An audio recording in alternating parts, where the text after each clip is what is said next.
आशा करता हूं आप बहुत अच्छे होंगे। मेरा नाम है सुनील और स्टार आईक्यू में आप सभी का बहुत बहुत स्वागत है। आज है 26 मार्च और 26 मार्च 2021 के हरियाणा करंट अफेयर इस पर्टिकुलर वीडियो में हम लोग जानने वाले हैं। अगर यार आप स्टार आईक्यू पे पहली बार आए हो ना तो चैनल को सब्सक्राइब जरूर कर देना, तुम्हें उसकी कसम है देख लेना। चलिए बढ़ते हैं आगे। और एक बात याद रखना, अगर आपको हरियाणा जी के पढ़नी है ना तो आप पेंसिल एप्लीकेशन को डाउनलोड कर लो। ये एप्लीकेशन का लिंक है ना डिस्क्रिप्शन बॉक्स में दे रखा है। कोर्स पहले 50 बच्चों के लिए केवल 199 रुपए का है। जल्दी से इस अपॉर्चुनिटी को तो पा ही लीजिए। कल आपसे सवाल पूछा था, उसका सही जवाब क्या होगा? हरियाणा में प्रति व्यक्ति दूध की औसत उपलब्धता बढ़ के कितने ग्राम प्रतिदिन हो गई है? तो भाई ये बढ़ के 1142 ग्राम प्रतिदिन हो चुकी है। पंजाब से हम आगे आ चुके हैं पर डे के हिसाब से देखा जाए तो। चलिए आगे जाते हैं और आज का पहला क्वेश्चन क्या होगा ये जानते हैं। हरियाणा की किस बेटी ने बेंगलोर में आयोजित 19वीं राष्ट्रीय पैरा एथलीट्स चैंपियनशिप में डिस्कस थ्रो में गोल्ड मेडल जीता है? तो इस बेटी का नाम क्या है? तो इस बेटी का नाम है करमज्योति दलाल, यानी कि इस क्वेश्चन का सी ऑप्शन जो है वो बिल्कुल ठीक रहेगा। बेंगलोर में हुई थी अभी रिसेंटली 19वीं राष्ट्रीय पैरा एथलीट्स चैंपियनशिप और इसमें जो है हरियाणा की बेटी और यूं कहिएगा हरियाणा राज्य की खेल विभाग की कोच भी है जिनका नाम है करमज्योति दलाल। इनको डिस्कस थ्रो में गोल्ड मेडल मिला है। ठीक है, इनके बारे में थोड़ी सी उपलब्धियां भी जान लेते हैं हम लोग। वर्ल्ड पैरा एथलीट्स चैंपियनशिप 2017 में भारत के डिस्कस थ्रोअर करमज्योति दलाल ने ब्रॉन्ज जीता था। 2017 में फाजा इंटरनेशनल आईपीसी इंटरनेशनल एथलीट्स ग्रां प्री दुबई में जो है इन्होंने गोल्ड जीता था। दुनिया के 8वें नंबर की फिलहाल ये खिलाड़ी है, ये भी बहुत इंपॉर्टेंट बात है। और 2015 पैरा एथलीट्स चैंपियनशिप में चौथे स्थान पे रही। 2014 में पेइचिंग में एशियन गेम्स में 2 कांस्य पदक भी इन्होंने जीते। तो ये बहुत इंपॉर्टेंट क्वेश्चन था, आपको याद रखना है। जो आपको फोटो में दिखाई दे रही है यही है करमज्योति दलाल। चलिए आगे जाते हैं हम लोग अगला क्वेश्चन। हाल ही में power grid corporation of India limited द्वारा किस ई पोर्टल को शुरू किया गया है? तो अभी हाल ही में power grid corporation of India limited द्वारा एक ई पोर्टल जिसका नाम है PRANIT, इस पोर्टल को शुरू किया गया है, यानी कि बी ऑप्शन जो है इस पर्टिकुलर क्वेश्चन का आंसर रहेगा हमारा। Power grid corporation of India limited ने इस पोर्टल को शुरू किया है। और ये ई पोर्टल क्यों शुरू किया है जी? क्योंकि देखिएगा जितना भी पावर ग्रिड में काम होता है, जितनी भी कागजी कार्रवाई होती है, उनको कम करने के लिए सारा काम ऑनलाइन हो जाएगा। इससे और क्या बेनिफिट होगा? एक तो काम टाइम पे होगा, एक टेक्नोलॉजी का यूज होगा, एक बेसिकली यूं कहेगा टेस्टिंग में बहुत ज्यादा जो है वो स्पीड भी आएगी। यहाँ पे पावर ग्रिड भारत में एकमात्र ऐसा ऑर्गेनाइजेशन है जिसके पास में SAP और के साथ में SRM के जो है ई प्रोजेक्ट के समाधान है। सारी की सारी चीजें मतलब टेस्टिंग वगैरह जो है STQC कह सकते हो आप लोग। ठीक है, SAP का मतलब है सिस्टम एप्लीकेशन एंड प्रोडक्ट्स होता है, SRM का मतलब सप्लायर रिलेशनशिप मैनेजमेंट होता है। तो इनका यूं कहिएगा सारा कुछ डिजिटलाइजेशन का ही फंडा है इनके पास में। सारी टेस्टिंग, क्वालिटी, सर्टिफिकेशन सब कुछ जो है ऑनलाइन ही लागू करता है पावर ग्रिड। और पावर ग्रिड जो है इसका हेडक्वार्टर हरियाणा के गुरुग्राम में है। इसके अध्यक्ष यानी कि हेड और इसके MD यानी कि मैनेजिंग डायरेक्टर जो है वो श्री कंदी कुंपा श्रीकांत है। और इसकी स्थापना 23 अक्टूबर 1989 को हुई थी। हरियाणा सरकार ने कौन सी कक्षा के लिए वन टाइम रजिस्ट्रेशन के माध्यम से एक ही परीक्षा कराने का फैसला लिया है? हरियाणा सरकार तो देखो यार बहुत कुछ कर रही है। बहुत कुछ क्या कर रही है गुरुजी? तो बेटा ये कर रही है वन टाइम रजिस्ट्रेशन के माध्यम से। क्लास है एक तो तीसरी और एक है चौथी। ठीक है, इन्हीं बालकों पे भी बहुत सारा जो है वो रोब आ गया है हरियाणा सरकार का। और A और B ऑप्शन जो है यहाँ पे बिल्कुल ठीक रहेगा। मुख्यमंत्री मनोहर लाल खट्टर ने, खैर यही कहेंगे जो कहेंगे वो, इन्होंने बच्चों की परीक्षाओं को लेके बड़ा फैसला किया। कितना का बड़ा कर दिया जी? तीसरी और चौथी कक्षा के लिए वन टाइम रजिस्ट्रेशन OTR के माध्यम से कहते हैं परीक्षा लेंगे। एक बार के रिजल्ट की मेरिट जो है वो 3 साल तक कायम रहेगी। वाह क्या बात है। और CM मनोहर लाल ने कहा कि ये जो नया कमीशन गठित हुआ है ना, ये पुराने वाले कमीशन के अनुभव से ही हमने जो कहते सीखा है ना, उसी पद से अपनाया है। देखा, ये हाथ करके बता रहे हैं कि मैंने ऐसा कर दिया। बढ़िया किया महाराज आपने। आगे, हाल ही में हरियाणा सरकार ने कितने जिलों में लगभग 139 करोड़ रुपए की परियोजनाओं को स्वीकार किया है? तो हरियाणा सरकार ने जो है कितने जिलों में, ये जिले हैं 6 और 6 जिलों में 139 करोड़ रुपए की परियोजनाओं को जो है वो स्वीकार किया है। इन 6 जिलों का जिक्र कर लें तो इन 6 जिलों में कैथल, कुरुक्षेत्र, करनाल, पानीपत, सोनीपत, गुरुग्राम और मेवात या नूह जिले के क्षेत्र जो है, ये टोटल 6 जिलों के जो है यहाँ पे 139 करोड़ रुपए की परियोजना है और इसमें लगभग 7200 जो है रजिस्टर्ड सोसाइटी जो है उनको लाभ होगा। जैसे कैथल के लिए 23.40 करोड़ रुपए, कुरुक्षेत्र के लिए 26.01, करनाल के लिए 27.78 और पानीपत के लिए 19.58, सोनीपत के लिए 19.82, गुरुग्राम या मेवात, अब गुरुग्राम ही है पर्टिकुलर वैसे तो, लेकिन इसका क्षेत्र कुछ एरिया मेवात या नूह वाला भी आता है, तो इनके लिए 22.35, तो ऐसे करके 138.94 या आपसे राउंड फिगर करें तो क्या होगा, 139 करोड़ की परियोजनाएं हैं ये। बस इसमें क्या होगा, इसमें आप यूं कहिएगा कि बेसिक एग्रीकल्चर है, सहकारिता समिति है या एग्रीकल्चर सेक्टर से रिलेटेड जो समितियां हैं, या यूं कहिएगा किसानों को या यहाँ के जो लोगों को है उनको इंडिपेंडेंट बनाना, आत्मनिर्भर हरियाणा अभियान या आत्मनिर्भर भारत अभियान को आगे लेके जाना, एक इन परियोजनाओं का छोटा छोटा उद्देश्य है।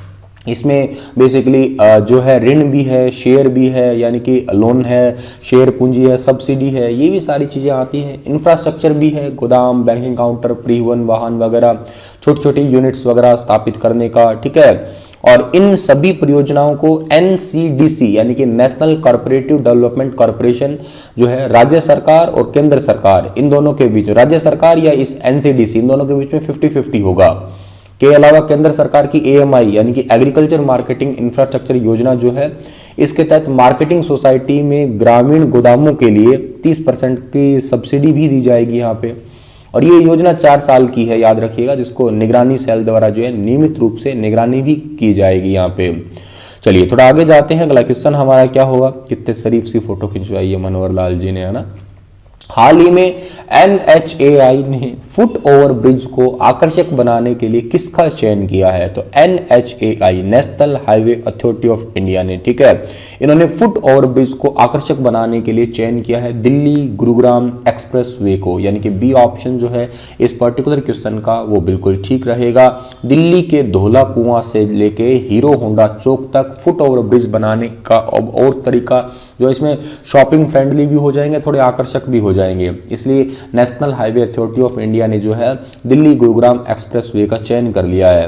भारत में ये अपनी तरह का पहला मॉडल प्रोजेक्ट होगा, ऐसा कहीं नहीं है। दोनों तरफ टॉयलेट बनाए जाएंगे, लिफ्ट लगा के जो है पहली मंजिल पर दुकान का निर्माण किया जाएगा। तो ऐसा बहुत ही एक यूनिक तरीके का प्रोजेक्ट होगा, मॉडल प्रोजेक्ट, जो कि हरियाणा के अंदर हो रहा है। भाई इतनी बातें आपको पता होनी चाहिए, NHAI के बारे में पता होना चाहिए। देखिएगा भारत में मैदानी क्षेत्र पे रोड बनाता है national highway authority of India, border पे कहिए या पहाड़ी क्षेत्र में रोड बनाता है कौन? BRO border road organisation. स्थापना कब हुई सर इसकी? 1960 में। लेकिन NHAI की स्थापना कब हुई? 1988 में। हेडक्वार्टर कहाँ पे? न्यू दिल्ली में। एजेंसी एग्जीक्यूटिव का नाम क्या? संजीव राजन, जो कि चेयरपर्सन कह सकते हो आप। हाल ही में दक्षिण हरियाणा बिजली वितरण निगम द्वारा घरों में सोलर सिस्टम लगवाने पर कितने प्रतिशत की सब्सिडी देने का फैसला लिया गया है? तो घरों में सोलर सिस्टम लगवाने के लिए सब्सिडी देने का फैसला लिया गया है 20 और 40 दोनों ही ठीक रहेगा इस क्वेश्चन का आंसर हमारा। 20 और 40 कैसे सर जी? देखिएगा अगर 3 किलोवाट तक की लेते हैं तो 40% और 4 किलोवाट से 10 किलोवाट के बीच में लेते हैं तो 20% की सब्सिडी दी जाएगी। दक्षिण हरियाणा बिजली वितरण निगम ने जो है रिन्यूएबल एनर्जी की तरफ थोड़ा सा ध्यान दिया है, ठीक है। अगर ये लगाते हैं तो इससे क्या हो जाएगा जी? इससे बेनिफिट होगा कि 1 साल के दौरान तकरीबन 6,000 रुपए तक की बिजली की बचत कर सकते हैं, ऐसा मानना है दक्षिण हरियाणा बिजली वितरण निगम के MD का, जिनका नाम है डॉक्टर लकार सिंह, ठीक है। नाम क्या बात है, लकार सिंह है। चलो जी, DHBVN जो है इसकी स्थापना 1 जुलाई 1999 को। UHBVN की भी स्थापना यही है। हेडक्वार्टर इसका हिसार में है, याद रखना। और ministry of new and renewable agency जो है इसकी स्थापना 1992 में हुई थी और इसका हेडक्वार्टर न्यू दिल्ली में है। हरियाणा के हर एक जिले के मुख्यालय में पुलिस कर्मियों के लिए क्या स्थापित करने का फैसला लिया गया है? तो हरियाणा के हर एक जिले में पुलिस कर्मियों के लिए जो है वो व्यायामशाला, ठीक है, व्यायामशाला स्थापित करने का जो है वो निर्णय लिया गया है। ठीक है, ये हरियाणा के डीजीपी जिनका नाम है मनोज यादव, उन्होंने खासकर फोकस किया है किन पे? स्वास्थ्य और फिटनेस पे, क्योंकि बहुत सारे ऐसे पुलिसकर्मी हैं, लगभग सालाना औसत पड़ती है 200 पुलिसकर्मी ऐसे होते हैं जो अपनी गलत आदतों के कारण जो है अपनी जान जो है गंवा देते हैं असमय पे। खैर समय पे तो सबको जाना है, हर कोई टपकता है, लेकिन भाई बीमार पड़ जाते हैं, स्वास्थ्य का ध्यान नहीं रख पाते हैं, शराब का सेवन करने लग जाते हैं, दुर्घटनाओं का शिकार हो जाते हैं। इसी वजह से हादसों में 50% तक कमी लाने के लिए ऐसा किया गया है। ठीक है, और इनके स्पेशल खेल के मैदान बनाए जाएंगे, मोबाइल एप्लीकेशन बनाई जाएगी, स्वास्थ्य को मॉनिटर किया जाएगा। ये हरियाणा के डीजीपी जो है मनोज यादव ने अभी घोषणा की है। आगे बढ़ जाते हैं। अगला क्वेश्चन होगा कि अंतरराज्यीय गिरोह से निपटने के लिए हाल ही में हरियाणा ने किसके साथ हाथ मिलाया है? हरियाणा हाथ भी मिलाना जानता है और हरियाणा ने हाथ मिला दिया किस किस के साथ में? एक तो पंजाब के साथ में मिलाया और एक चंडीगढ़। चंडीगढ़ तो अपना ही है, क्या मिलाया जी? पंजाब के साथ में थोड़ा सा हाथ और मिला दिया। ए और बी ऑप्शन जो है यहाँ पे बिल्कुल ठीक रहेगा। अच्छा गुरुजी, हाथ तो मिला दिया, अब कैसे क्या करने वाले हैं ये? ठीक है, तो भाई करेंगे क्या? पंजाब, हरियाणा और जो यूनियन टेरिटरी है चंडीगढ़, इनके साथ में अंतरराज्यीय गिरोह है होते हैं, उनसे निपटने के लिए इन सभी के बीच में आपस में सिंक्रोनाइजेशन होगा, डेटाबेस बनेगा, आपस में इंफॉर्मेशन होगी, कहा जाएगा ओवर वॉकी टॉकी। देखा ना आप लोगों ने, ये गाड़ी यहाँ से निकल चुकी है, इसको यहाँ से रोकिए, वहाँ से पकड़िए। तो अपराधियों को पकड़ने के लिए एक रणनीति बनेगी। सिंक्रोनाइजेशन होना बहुत ज़रूरी है, सिंक्रोनाइजेशन के लिए ही ऐसा किया है। इसमें हरियाणा के डीजीपी मनोज यादव जो है, इन्होंने बैठक की है संयुक्त रूप से। पंजाब के डीजीपी का नाम दिनकर गुप्ता है, याद रखना। और स्पेशली इसके लिए एक टेलीफोन नंबर भी जो है वो शेयर किया जाएगा, ताकि अंतर्राज्यीय अपराध जो है उसको रोकना या उसका पता लगाने में बहुत ज़्यादा मदद मिल सके। जिक्र पंजाब का, जिक्र हरियाणा का। पंजाब की राजधानी चंडीगढ़, पंजाब की, हरियाणा की राजधानी भी चंडीगढ़। पंजाब के मुख्यमंत्री का नाम कैप्टन अमरिंदर सिंह, पंजाब के राज्यपाल वीपी सिंह बदनौर और हरियाणा के राज्यपाल सत्यदेव नारायण आर्य। मुख्यमंत्री तो आप लोग बहुत अच्छे से जानते हो, सपने में भी दिखता है आपको, तो ये है ना मनोहर लाल खट्टर। आगे बढ़ते हो आप लोग। अगला क्वेश्चन हमारा होगा कि हरियाणा में किस मिशन के अंतर्गत सैनिटरी नैपकिन डिस्पोज करने की इंसीटेटर मशीन लगाई जा रही है? तो इंसीटेटर मशीन लगाई जा रही है, इस योजना का नाम क्या है? स्वच्छ भारत मिशन, यानी कि बी ऑप्शन जो है इस पर्टिकुलर क्वेश्चन का बिल्कुल ठीक रहेगा। 8वीं 10वीं 12वीं और या कम्युनिटी हेल्थ सेंटर जो है, इन सभी महिलाओं के लिए सामुदायिक केंद्र पर जो है इंसीटेटर मशीन लगाई जा रही है। इस मशीन से 20 से 25 यूजेबल सैनिटरी नैपकिन जो है वो डिस्पोज करके जो है उनको राख बनाई जाती है। ठीक है, जो यूज हो चुके हैं सैनिटरी नैपकिन उनको ख़त्म करने के लिए मशीन जो है लगाई जा रही है, याद रखिएगा आप लोग। और इस योजना का नाम क्या है? स्वच्छ भारत ग्रामीण योजना, स्वच्छ भारत मिशन ग्रामीण है ये। सीवरेज में काम करने के दौरान सीवरेज मेन की मौत को रोकने के लिए हरियाणा के किस जिले में सेंसर सिस्टम लगाने की शुरुआत की गई है? आपको सभी को पता है कि सीवरेज के अंदर जब काम कर रहा होता है कोई इंसान, तो सीवरेज मैन जो होता है अंदर दम घुटने से, अंदर कार्बन मोनोऑक्साइड, मीथेन वगैरह की गैसेस वजह से जो है दम घुटने से मौत हो जाती है। तो उसके लिए एक सेंसर सिस्टम है। सेंसर सिस्टम लगाया किस किस जिले में जी? ये लगाया रेवाड़ी में और गुरुग्राम में। ए और बी ऑप्शन जो है इसका बिल्कुल ठीक रहेगा। अब क्या ये सेंसर सिस्टम ये बता देगा, क्या बता देगा? जैसे मतलब मौत को रोकने के लिए सेंसर है, जिसमें यूं कह दीजिएगा आप, जैसे ही सीवरेज मैन अंदर जाएगा तो उसके लेवल को चेक कर दिया जाएगा कि अब ये कितना लेवल पे जा चुका है, किस सिचुएशन में है, ताकि अगर सिचुएशन थोड़ी सी डगमगाती है तो उसको तुरंत बाहर रोक लेगा। ठीक है, तो मौत को रोकने के लिए जो है वो सेंसर सिस्टम लागू किया गया है, पहला रेवाड़ी और गुरुग्राम में, बाद में इसे पूरे हरियाणा राज्य के अंदर लगाया जाएगा। जिक्र रेवाड़ी का हुआ है, तो रेवाड़ी की स्थापना कब हुई? 1 नवंबर 1989 को। क्षेत्रफल कितना है? 1594 वर्ग किलोमीटर। विधानसभा क्षेत्र कौन से? रेवाड़ी, बावल और कोसली। रेवाड़ी मैप में आपको ये दिख रहा।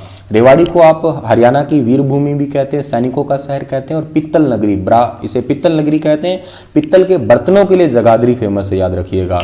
मेलों की बात की जाए तो भोली माता का मेला है, बाबा सूरजगिरी का मेला है, बाबा सैयद समाधि का मेला भी है। जिक्र गुरुग्राम का भी हुआ था यहाँ पे, ये रहा गुरुग्राम। स्थापना 1 नवंबर 1966, क्षेत्रफल 1258 वर्ग किलोमीटर। विधानसभा क्षेत्रों में गुरुग्राम, पटौदी, सोहना और बादशाहपुर का नाम आता है। उपनाम बहुत सारे हैं, मैंने आपको कई बार पढ़ा है, अगर आपको याद हुए तो मेरे साथ साथ बोलिएगा। साइबर सिटी, सपनों की सिटी, सौर ऊर्जा का हब, गुरु द्रोणाचार्य का गांव, call centre of capital, Bharat की मॉल सिटी, इलेक्ट्रॉनिक सिटी, अमीरों की नगरी और मिलेनियम सिटी कहते हैं इसे।